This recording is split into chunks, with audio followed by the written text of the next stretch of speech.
Good morning. Welcome to another reading of Flush. We have Diego, who seems to be getting a little bit closer to the fire. It's still just a little bit chilly this morning for him. We got what I think is a couple of white seals. If I'm wrong, please email me and let me know. But they look to me like a couple of white seals and my favorite cup. My Yellowstone mug. Nice, fresh French vanilla coffee. All right.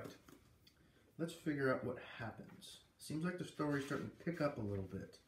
Chapter 7. The speeding ticket that my mother had been waiting in line to pay when she met my father was the only one she's ever gotten. She isn't a person who breaks the law, no matter how small the law might be. Most of the time, Mom is steady, careful, and totally in control. In other words, the polar opposite of my dad.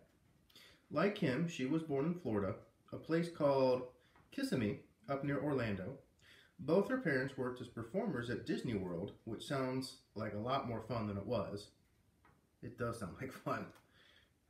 Grandpa Kenneth was Pluto, the cartoon dog, while Grandma Janet played one of Snow White's 7 dwarfs, either Sleepy or Grumpy, I forget which.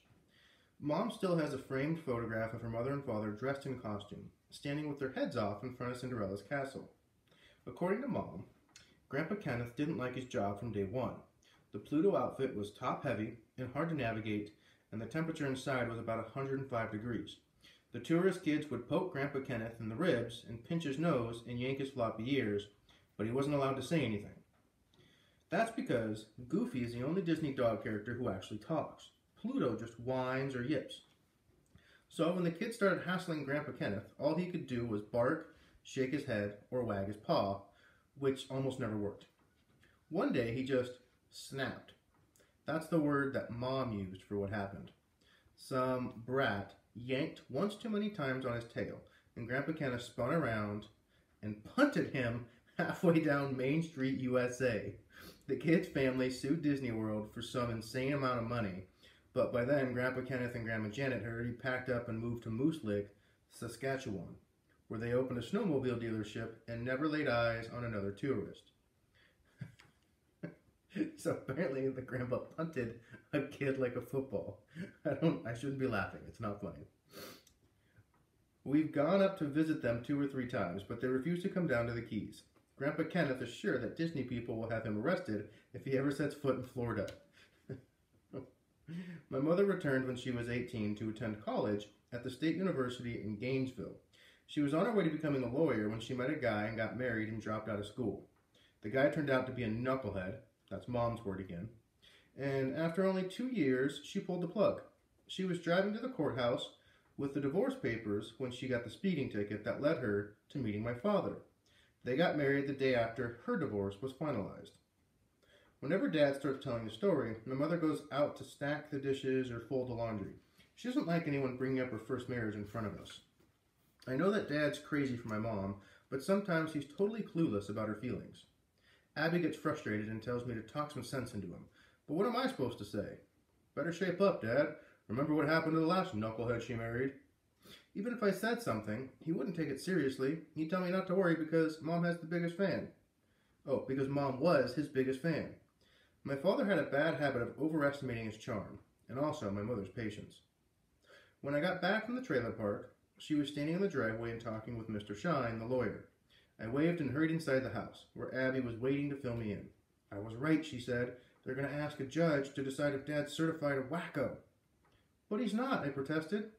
The point is to get him out of jail, even if he doesn't want to leave, said Abby. The judge can order him released so he can get tested by some shrinks. That's the new plan. Does Mom really think Dad's a nutcase? Noah, you're missing the big picture. Did she tell you all this, or were you spying on her and Mr. Shine? No comment, my sister whispered. The good news is, I didn't hear the D word, not even once. Excellent. I decided not to mention to Mom that Mr. Shine had gotten real quiet when they saw me riding up in the driveway. So, what did Life Speaking have to say, Abby asked? Or was he crashed out on the floor again? He wasn't home. I was right, huh? He chickened out on the deal? His girlfriend thinks he skipped town, I admitted, but she promised to help us nail Dusty Muleman. Oh, please, my sister sighed. Earth to Noah, it's a lost cause. No, Abby, it's not. She eyed me closely. You're not done with bad news, are you? I can tell. All I could do was shrug. Dad's going to be on TV tonight. Why? For what? He gave an interview to Channel 10 at the jail. Oh, brilliant, Abby said, and sank into a chair. She and I were worried about the same thing. What would Mom do when she saw my father on the 5 o'clock news? How much does a television cost? My sister asked. Too much. I already thought about that. A baseball would do the job, she said. I could tell Mom I was tossing around the living room when it accidentally, on purpose, hit the TV screen. I'll take all the blame. Come on, Noah, how about it? I got a better idea, I said. One that wasn't so messy. And there's a pause in the story. Shortly before the news was supposed to come on, a hideous scream arose from my sister's room. Even though I knew she was faking it, Abby's yelling still gave me goosebumps. She could make a fortune doing horror movies if she ever wanted to. While Mom went running to see what was wrong, I slipped out the kitchen door, I grabbed my fishing rod from the garage and dashed to the corner of the house where Dad had mounted the TV satellite dish. It took me only 3 casts to snag it with a bucktail. I jerked hard and kept on pulling until the dish rotated towards me. Then I clamped down on the spool of spinning reel and backed up until the line snapped. When I went back inside, there was Abby sniffling on the couch in the living room. Mom sat beside her, pressing an ice pack to the back of her head. She fell off the bed, Mom reported sympathetically. Is that all? I said. It sounded like she was being boiled alive. Noah, Mom scolded, and instantly my sister started bawling again. Abby can cry at the drop of a hat. I avoided making eye contact because I knew we'd both break up laughing. At 5 o'clock, Mom reached for the remote control to turn on the news, but there was no picture on the television screen. Only ripples and fuzz. Mom switched to another station, and it looked the same. What's wrong with the set? She muttered, and began clicking through the channels. When I snuck a peek at Abby, she gave me a congratulatory wink. The TV wasn't working because the satellite dish was no longer pointed up at the satellites. It was pointed at the ground. Eventually, I'd have to explain how one of my fishing lures got hooked on the dish, but for the moment, I was proud of myself sparing my mom from seeing my jailbird father on the Channel 10 news. The good feeling lasted about a few minutes, and then our phone started ringing. Apparently, everybody else on the island had watched Dad's big interview, and many of them wanted to share their reactions with Mom, who was mortified. At least 3 of her so-called friends had even videotaped the show, and one of them stopped by after dinner to drop off the cassette. Abby and I were curious about what my father had said on TV, but neither of us was brave enough to sit up with Mom while she watched the tape. I thought about trying to mess up the VCR, but Abby said it would be a waste of time. She was probably right. Mom was determined to see Dad's interview one way or another, and when she's determined, she gets her way. So my sister and I retreated to our rooms. I couldn't go to sleep, so I sat up playing my Game Boy and reading skateboard magazines. I'm curious, is the Game Boy still a thing, or is it like, I guess it's called the Nintendo Switch? Maybe that's the new Game Boy. Because when I was really young, I had a little Game Boy handheld device, and it played a lot of the Nintendo games. So, I wonder how old this book is. I should have checked. At 1 in the morning, I was surprised to hear the telephone ring, and someone picked up right away. When I peeked down the hall, I saw that the whole house was dark except for light in my mother's room, just like the night before. This time, though, I could hear her voice. She was talking with Grandma Janet up in Canada. I couldn't make out everything Mom was saying, but I'd heard enough to know that she wasn't impressed by Dad's performance on TV. What I also heard, too clearly, was the D word. And there's a pause in the story. I know we just paused, but I like coffee. Okay. I'm not scared to be out alone at night. Actually, I enjoy the peace and quiet. Sometimes I sneak away from the house and ride down to Thunder Beach or Whale Harbor. The main thing to watch are for drunk drivers and, of course, police cars. It's unusual to see a kid on a bicycle after midnight, so the cops automatically figure that you're either running away from home or stealing stuff. More than once, I've had to lay down my bike and duck into some trees when a police cruiser went by. Mom was still on the phone when I went out the back door. It's right in here. You're loud. Mom was still on the phone when I went out in the back door. On the way to the marina, I didn't see a single car. A Greyhound bus was the only thing that passed me on the highway. The Coral Queen was dark and the docks were quiet, but I didn't take any chances. I left my bicycle in the mangroves and checked out the place on foot. It was a good thing I did, too. The crooked-nosed bald guy who grabbed Abby was sitting in a beat-up old station wagon parked beside Dusty Muleman's ticket office. I crouched behind the sewage tank and watched him for several minutes. He never moved, even slightly, and when I edged closer, I could hear him snoring. He sounded just like Rado's dog, Godzilla, when he sleeps. I finally got up my nerve and crept past him. That turned out to be the easy part. Getting off the Coral Queen was a different story. I'd been rummaging through the wheelhouse, hunting for any scrap of evidence that might help Dad. A note in the crew's log, an order in Dusty's handwriting to dump the tanks, whatever. A mullet boat rumbled into the basin.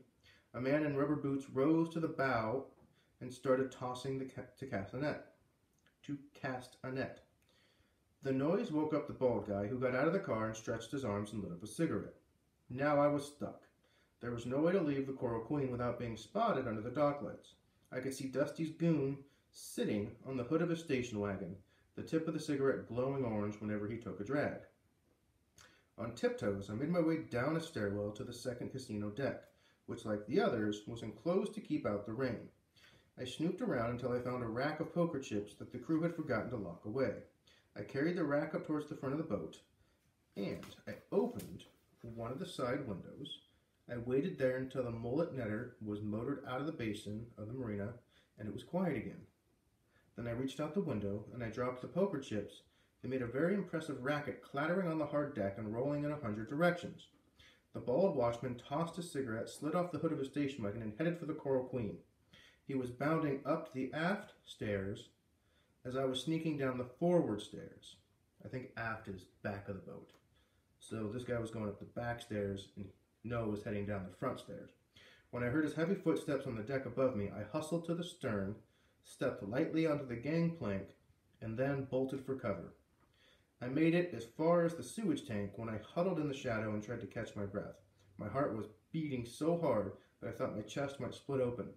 Behind me, I could hear Dusty's goon kicking at the spilled poker chips and mumbling something under his breath. When I looked back, I saw him moving through the gambling boat and shining a flashlight. It seemed like a fine time for me to run away. But as I rose to my feet, a car came bouncing down the dirt road toward Dusty's dock, a police car with its headlights off. Immediately, I dove back into my hiding spot, which would have been a nifty move, except I banged my head on the sewage tank. The pain was ridiculous. At first, everything went bright like a starburst, and then suddenly it was black, like a tunnel. My skull was ringing like a gong. As I lay there, trying not to cry out and give myself away, I heard my own voice say, "It's empty." Empty! It wasn't my skull that was ringing, it was the sewer tank, which should have been full. The Coral Queen had emptied her hose into that night. I watched the police car roll to a stop near the boat, and the bald goon hurried down the gangplank and waved at the deputy, who hopped out of the car and followed Dusty's man on the boat. Both of them were shining flashlights back and forth. I rolled to my knees and I sat up fast. As I waited for the dizziness to go away, I noticed a dark, powdery tracing on the concrete slab under the sewage tank. Something so small that the pollution inspectors might never have noticed. I touched it in the faint light from the docks and saw red on my fingers. Rust. The old tank was rusting away. I reached underneath and found a patch of pitched metal that crumbled like stale crackers. Peeling it away, I made a hole so large that I could stick my fist inside. The sewage tank wasn't just empty, it was wrecked and useless, a phony prop in Dusty Muleman's scam. Suddenly, the knot on my head didn't hurt so much. I stuffed a handful of rust into my pockets, and I took off. And that ends chapter 7. So it looks like Dusty Muleman's supposed to be emptying the sewage from his boat into that tank, but the tank is old and hasn't had anything inside of it for a long time. So the question is, where's it going? Is it actually going into the water? Is it just a prop to look like he's doing the right thing?